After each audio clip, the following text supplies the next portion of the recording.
आम चुनाव 2024 से एक साल पहले रायपुर में कांग्रेस का 85वां महाअधिवेशन अब खत्म हो गया। इस अधिवेशन में कांग्रेस ने अगले आम चुनाव की तैयारियों को लेकर गहन मंथन और विचार विमर्श किया। हालांकि कांग्रेस की योजना को देखें तो यह 2019 के फॉर्मूले पर ही चलती दिख रही है। आइए हम आपको बताते हैं कि इस अधिवेशन से क्या मुख्य बातें निकलकर सामने आ रही हैं।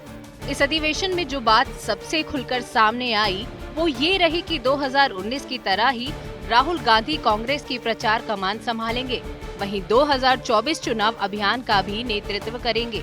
अधिवेशन के दौरान इस बात पर लगातार जोर दिया जाता रहा कि भारत जोड़ो यात्रा बहुत सफल रही है। इसने राहुल गांधी की इमेज को बदला है और साथ ही कार्यकर्ताओं को एकजुट किया है और उनके अंदर उत्साह भी भरा है। दूसरी बात ये है कि कांग्रेस पार्टी इस बार भी नरेंद्र मोदी पर हमलावर रहेगी। हालांकि इस बार निशाने पर पीएम के साथ साथ उद्योगपति गौतम अडानी भी रहेंगे, जिसकी वजह रहेगी उनकी निकटता।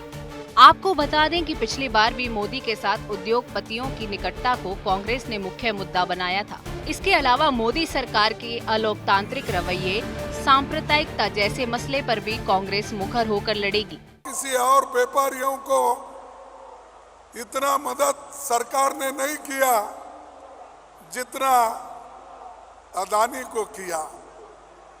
इसके लिए जो राहुल गांधी जी ने एक संकेत दिया कि पूरे कांग्रेस पार्टी, पूरे नेतागण, पूरे कार्यकर्ता, पूरे युवा, महिला सभी एक होकर सत्य की खोज निकालना है और कैसे पैसे उनके पास आया, कितना पैसे उन्होंने बनाया, किन किन रीतियों से बनाया, उसके लिए हम लड़ेंगे। तीसरा, कांग्रेस एक बार फिर सामाजिक सुरक्षा का दांव खेलती नजर आ रही है। अधिवेशन में साफ कहा गया कि न्याय कार्यक्रम चुनाव प्रचार के केंद्र में रहेगा। इसके अलावा अगर कांग्रेस सत्ता में आती है तो universal right to health act लागू करेगी।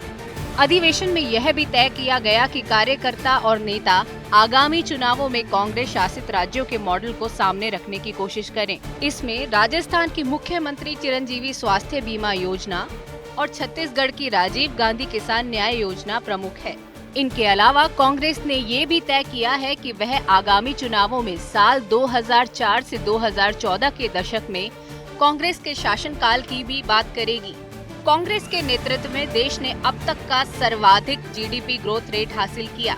करोड़ों भारतीयों को गरीबी से बाहर निकालने और वन अधिकार कानून, राष्ट्रीय खाद्य सुरक्षा कानून और मनरेगा जैसे कई बदलावकारी कानूनों का जिक्र जनता को उनकी याद दिलाएगी। पांचवी बात करी तो कांग्रेस ने सामाजिक न्याय की नींव को मजबूत करने के लिए जाति जनगणना को बेहद अहम बताया है। इस बारे में कांग्रेस अध्यक्ष मल्लिकार्जुन खड़गे ने अपने अध्यक्षीय भाषण में रविवार को कहा कि यूपीए 2 में सरकार ने 2011 से लेकर 13 के बीच जाति जनगणना करवाई थी, लेकिन सरकार बदलने की वजह से सर्वे नहीं प्रकाशित कर पाए थे। ऐसे में नई जाति जनगणना जरूरी है। इसके अलावा बीजेपी को रोकने के लिए कांग्रेस विपक्षी दलों से गठबंधन भी करेगी।